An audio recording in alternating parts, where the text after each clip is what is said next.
Ready. नमस्कार विद्यार्थी मित्रांनो, मी प्राध्यापक अनिल पडळकर, गरुड जप करिअर अकॅडमी मुख्य शाखा औरंगाबाद. मी आपल्यासमोर विज्ञान विषय घेऊन येत आहे. विद्यार्थी मित्रांनो, आपल्यासमोर विज्ञान विषयामध्ये जो IMP आणि महत्त्वाचा घटक आहे त्या विषयावरती अनेक वेळेस प्रश्न पडलेले आहेत, ज्या घटकावरती अनेक वेळेस प्रश्न आलेले आहेत. तो विषय आपण कमी वेळेमध्ये कसा समजावून घेऊ यासाठी हा व्हिडिओ बनवत आहोत. विद्यार्थी मित्रांनो, गती चॅप्टर आज आपण बघणार आहोत. गती म्हणजे काय, मोशन. विद्यार्थी मित्रांनो, तुम्हाला पेपरमध्ये गेल्यानंतर चाल आणि गती समान वाटायला लागतं. गती आणि चाल आणि वेग याच्यातला फरक कुठेतरी कळत नाही, त्यावेळेस आमचं पोरग उत्तर चुकून येतं. त्यामुळे हा विषय महत्त्वाचा तुमच्या समोर सादर करावासा वाटतो. विद्यार्थी मित्रांनो, गती म्हणजे काय, तर गती म्हणजे मोशन. मोशन म्हणजे काय रे, मी जे आता बोलत आहे, माझी जी हालचाल होत आहे याला आपण मोशन म्हणतो, याला आपण गती म्हणतो. माझ्या शेजारी उभा असलेला डेस्क याच्यामध्ये तुम्ही जर निरीक्षण केलं तर याची हालचाल होत नाही, म्हणजे याच्यामध्ये गती नाही आणि माझ्यामध्ये गती आहे. म्हणजे गती आपल्याला दोन गोष्टी देते. गती कशावरून ठरवली जाते, एक ठरवली जाते गतिमान अवस्था, एक ठरवली जाते गतिमान अवस्था आणि दुसरी आपली अवस्था असते विराम अवस्था. दुसरी अवस्था असते विराम अवस्था. आता विद्यार्थी मित्रांनो लक्ष द्या, गतिमान अवस्था म्हणजे काय आणि विराम अवस्था म्हणजे काय. एक छोटंसं उदाहरण देतो, त्या उदाहरणामधून पटकन कळून जाईल. एक बघा, एक सुंदर असा रोड असतो. या रोडवरती एक स्टँड असतं. स्टँडवरती कुठेतरी आपल्याला माहिती आहे स्टँडवरती तरुण मुलं आणि मुली कॉलेजसाठी जाण्यासाठी बसलेले असतात. विद्यार्थी मित्रांनो, या रोडवरून एक बस येत असते, सुंदर अशी बस असते. या बसमध्ये पण सुंदर सुंदर तुमच्यासारख्याच व्यक्ती बसलेले असतात. या व्यक्तींना, या स्टँडवरच्या व्यक्तींची आतुरता लागलेली असते. या व्यक्तींना सुद्धा बसमधील व्यक्तींची आतुरता लागलेली असते. विद्यार्थी मित्रांनो, बस ज्यावेळेस चालत असते त्यावेळेस तिच्या आसपास काय असतात, झाडे असतात, कुठेतरी एखादं घर असतं, कुठेतरी मोठमोठाले टावर्स असतात, डोंगर्स असतात, मंदिरे असतात. आता विद्यार्थी मित्रांनो, तेच सांगायचे तुम्हाला, इकडे पण त्या गोष्टी आसपास आहेत, कुठेतरी हॉटेल आहे, कुठेतरी काहीतरी बगीचा वगैरे आहे. तर विद्यार्थी मित्रांनो, आपल्याला समजून काय घ्यायचं बघा, गतिमान अवस्था आणि विराम अवस्था म्हणजे काय. तर गतिमान अवस्था म्हणजे काय आपण पहिल्यांदा एकदा समजावून घेऊ. विद्यार्थी मित्रांनो, ही बस आहे, ही बस स्वतःची जागा बदलत काही वेळाने इथपर्यंत येणार आहे. हे बरोबर आहे, तुम्हाला कळालं, इथपर्यंत येणार आहे. परंतु या स्टँड मध्ये बसलेले जे तरुण असतील, तरुणी असतील, हे मात्र स्वतःची जागा बदलत नाहीयेत. विद्यार्थी मित्रांनो लक्ष द्या, इकडे अवस्था. आता बघा, गतिमान अवस्था म्हणजे काय आपण समजावून घेऊ.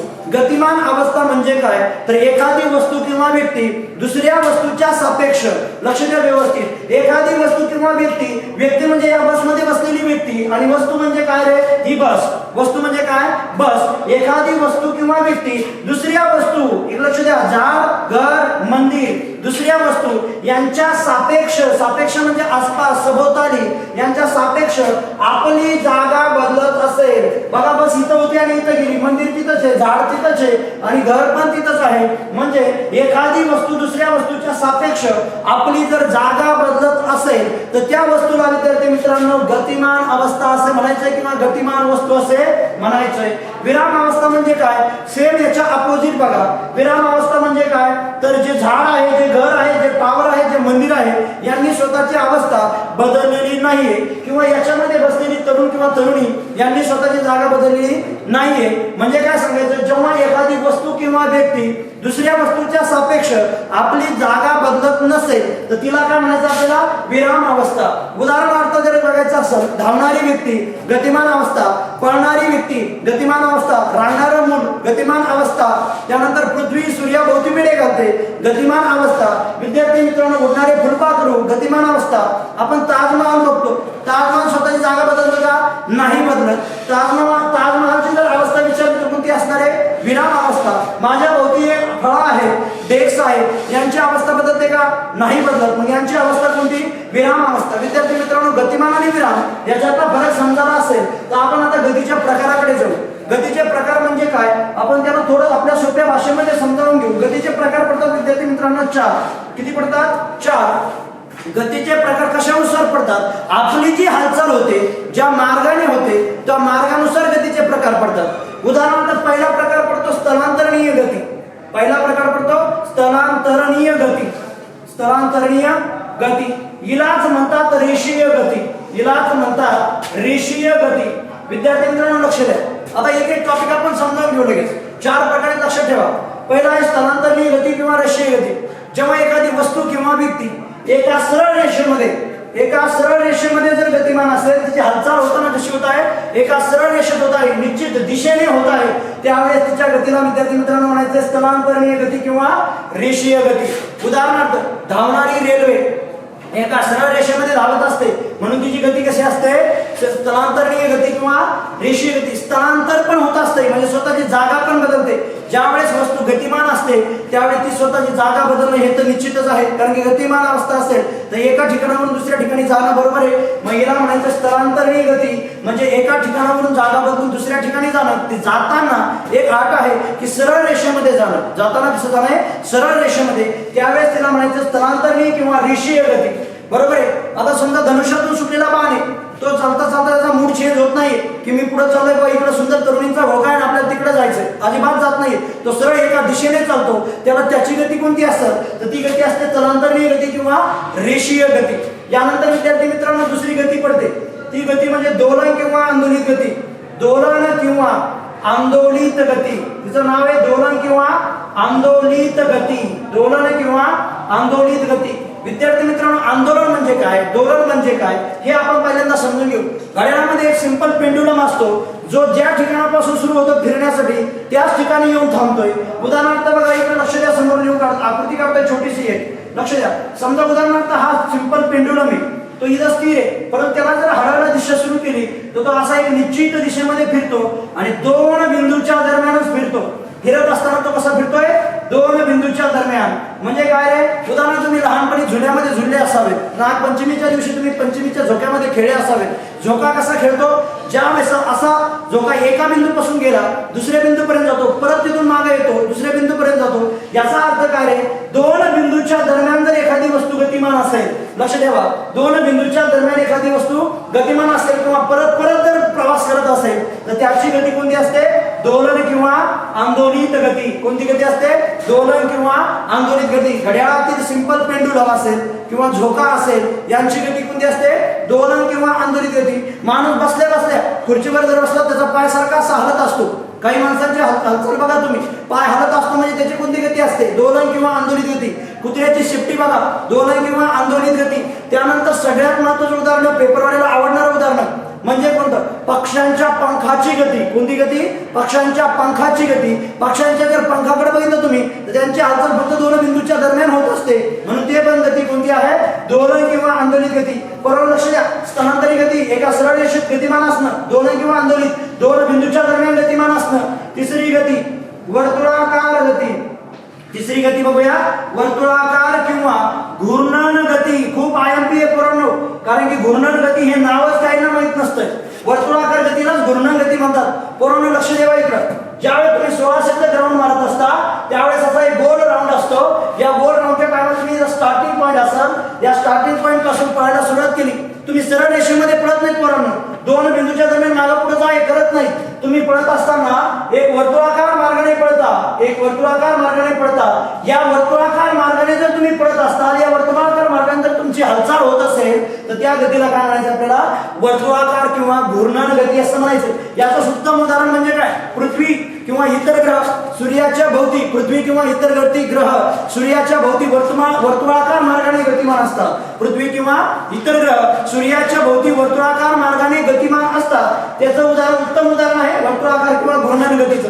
त्यानंतर आपण ज्या फॅनच्या हवेखाली बसून सुंदर अशी हवा घेतो, त्या फॅनची जर गती बघितली तुम्ही तर तो सरळ रेषेत जातो का रे? नाही. दोन बिंदूच्या मध्ये धावतो का रे? नाही. त्याचं उत्तर काय असतं? मग तो वर्तुळाकार मार्गाने धावत असतो, वर्तुळाकार मार्गाने गतिमान असतो. म्हणून पंखा हा वर्तुळाकार किंवा घूर्णन गतीचं एक सुंदर उदाहरण आहे. बरोबर. त्यानंतर चौथी प्रकार बघा पोरांनो, चौथा प्रकार आहे यादृच्छिक गती. कोणता प्रकार आहे? यादृच्छिक गती. चौथा प्रकार आहे गतीचा यादृच्छिक गती. या गतीवरती अनेक वेळेस प्रश्न आलेले आहेत. यादृच्छिक गती म्हणजे काय? आपल्याला बाकीचे शब्द यांच्या नावावरून कळतात. स्थलांतर होणे म्हणजे एखादी जागेवरून दुसरीकडे जाणं, रेषीय रेषेमध्ये जाणं म्हणजे सरळ रेषेत जाणं, दोलन किंवा आंदोलित म्हणजे दोन बिंदूच्या दरम्यान गतिमान असणं. त्यानंतर वर्तुळाकार किंवा घूर्णन गती म्हणजे गोलाकार फिरणं. त्यानंतर यादृच्छिक. यादृच्छिक या शब्दाचा आपल्याला अर्थ कळत नाही. यादृच्छिक या शब्दाचा अर्थ कळत नाही. यादृच्छिकचा अर्थ काय? मग यादृच्छिकचा अर्थ असा होतो की यादृच्छिक म्हणजे काय? तर जिला कोणतीही दिशा नाही, अनिश्चित मार्गाने किंवा अनिश्चित दिशेने ती कशी असते? गतिमान असते. विद्यार्थी मित्रांनो बघा, एखादं सुंदर जोडपं बगीच्यामध्ये बसलेलं आहे, एखादं सुंदर जोडपं बगीच्यामध्ये बसलेलं आहे आणि गप्पा मारलेल्या आहेत. दोघं एकमेकांमध्ये तल्लीन होऊन गप्पा मारत आहेत. अशाच वेळेस जर त्या पोरीचा बाप जर तिला दुर्वळून दिसला, पोरीचा बाप दिसल्यानंतर पोराची होणारी जी धावपळ असते, त्या धावपळीचं उदाहरण, गतीचं उदाहरण म्हणजे सुंदर यादृच्छिक गती. काय होतं पोरानं, पोराचा बाप लांब दिसल्यानंतर पोरगी म्हणते, अरे बापरे पप्पा आले. पोरग जसं उठतंय तसं सरळ रेषेत पळतं का रे? सरळ रेषेत पडत नाही. तसं दोन किंवा अंतरीत दोन बिंदूच्या दरम्यान पळतं का रे? नाही पळत. वर्तुळाकार किंवा घूर्णागती त्या पुरीच्या साईडने, पुरीच्या बापाच्या साईडने येडे घालतं का रे? नाही. पोरग ज्या दिशेने मार्ग दिसत, ज्या दिशेने मार्ग दिसत म्हणजे अनिश्चित दिशेने, अनिश्चित मार्गाने पळत सुटतं, त्या गतीला म्हणायचं यादृच्छिक गती. यादृच्छिक गती जर आकृती काढायची म्हटलं पोरांनो, मी तुमच्याकडे बघत आहे आणि जी आकृती निघत आहे तिला म्हणायचं यादृच्छिक गतीची आकृती. उदाहरणार्थ उडणारं फुलपाखरू, उडणारं फुलपाखरू कधी एका सरळ रेषेमध्ये जातं का रे? नाही जात. दोन बिंदूच्या दरम्यान फिरतं का रे? नाही फिरत. वर्तुळाकार मार्गाने फिरतं का? नाही फिरत. तर उडणारं फुलपाखरू हे स्वच्छंदी असतं. ह्या फुलावर बसतंय, त्या फुलावर बसतंय, त्या फुलावर बसतंय. जशी तुमची नजर असते, बरोबर नाही, त्याप्रमाणे उडणारं फुलपाखरू सुद्धा जागा बदलत असते, परंतु अनिश्चित दिशेने बदलतं. म्हणून उडणाऱ्या फुलपाखराची गती कोणती? यादृच्छिक गती. रांगणारे बाळ, घरामध्ये जर बाळ रांगत असेल तर त्याची गती बघत राहा, निरीक्षण करा. त्या बाळाची गती सरळ रेषेत नसते, दोन बिंदूच्या दरम्यान नसते, वर्तुळाकार नसते. त्या बाळाची गती असते ती असते यादृच्छिक गती. त्यानंतर उत्तम उदाहरण, आपण दोन उदाहरण बघितलं. पहिलं दोलन किंवा आंदोलित गती आणि यादृच्छिक गतीवर पडणारं पक्षावरती उदाहरण. पक्षावरती पहिला प्रश्न येतो की पक्षांच्या पंखाची गती हे कोणत्या गतीचं उदाहरण आहे? तर पक्षाच्या पंखाची गती, पंख असे फिरतात म्हणून पक्षाच्या पंखाची गती असते दोलन किंवा आंदोलित गती. त्यानंतर दुसरं येतंय पक्षाची गती. जर तुम्हाला पक्षाचीच गती विचारली, पंखाची विचारले नाहीये, पक्ष एक निश्चित सरळ रेषेत जात नाही, दोन किंवा आंदोलित दिशेत जात नाही, वर्तुळाकार जात नाही, तो फिरत असतो यादृच्छिक मार्गाने, जिकडे वाटतं तिकडे हिरत असतो. त्यामुळे पक्षाची गती ही यादृच्छिक गतीचं उत्तम उदाहरण आहे. विद्यार्थी मित्रांनो, आपण गतीछात्रामध्ये गतिमान अवस्था, विराम अवस्था या दोन अवस्था बघितल्या. गतिमान अवस्था एकदा पूर्ण रिव्हिजन करून आपण थांबूया. मग लक्ष द्या इकडं. गतिमान अवस्था म्हणजे काय? गतिमान अवस्था म्हणजे काय? एखादी वस्तू दुसऱ्या वस्तूच्या सापेक्ष आपली जागा बदलत असेल तर तिला गतिमान वस्तू असं म्हणायचंय, बरोबर. त्यानंतर स्थिर म्हणजे काय? एखादी वस्तू दुसऱ्या वस्तूच्या सापेक्ष जागा बदलत नसेल तर तिला स्थिर म्हणायचंय. या दोघांचे उदाहरण बघितलं तर धावणारी रेल्वे गतिमान अवस्था आणि ताजमहल स्थिर अवस्था. ही गरुड जेट करिअर अकॅडमी एका जागेवरून दुसरीकडे जागा बदलत नाही, हिची अवस्था कोणती आहे? स्थिर अवस्था. परंतु तुमचं जर विचारलं विद्यार्थ्याची गतिमान अवस्था एका जागेवरून दुसरीकडे जाऊ शकतो. याचे प्रकार आपण चार बघितले. स्थलांतरणीय, दोलन, वर्तुळाकार, यादृच्छिक. स्थलांतरणीय म्हणजे एका जागेवरून दुसरीकडे जाणं, तिला जर रेषीय गती म्हणतात कारण ती एका सरळ रेषेत चालत असते. दुसरी दोलन किंवा आंदोलित गती. दोलन किंवा आंदोलित गतीचं म्हणजे काय? दोन बिंदूच्या दरम्यान सतत गतिमान असतं. घड्याळामधला सिंपल पेंडुलम, झुलणारा झोका, हलणारे पाय, बरोबर नाही, यांच्या सर्वांची गती कशी असते? दोलन किंवा आंदोलित गती. त्यानंतर वर्तुळाकार किंवा घूर्णन गती.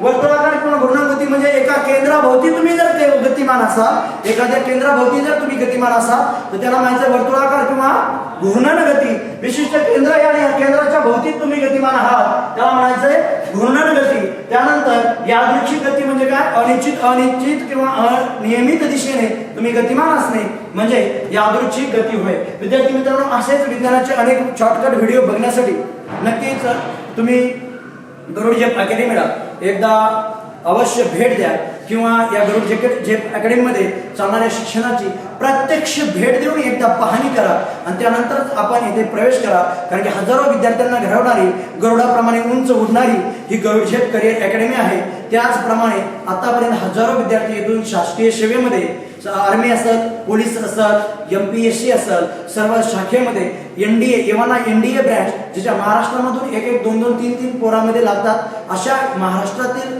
नामांकन NDA साठी आपल्या गरुड जेटचे विद्यार्थी सिलेक्ट झालेले आहेत. या गरुड जेट अकॅडमीला खाली दिसतोय त्या नंबरवरती एकदा संपर्क साधा आणि अवश्य भेट द्या. आपण आज हा व्हिडिओ आपला इथंच थांबूया. धन्यवाद विद्यार्थी मित्रांनो.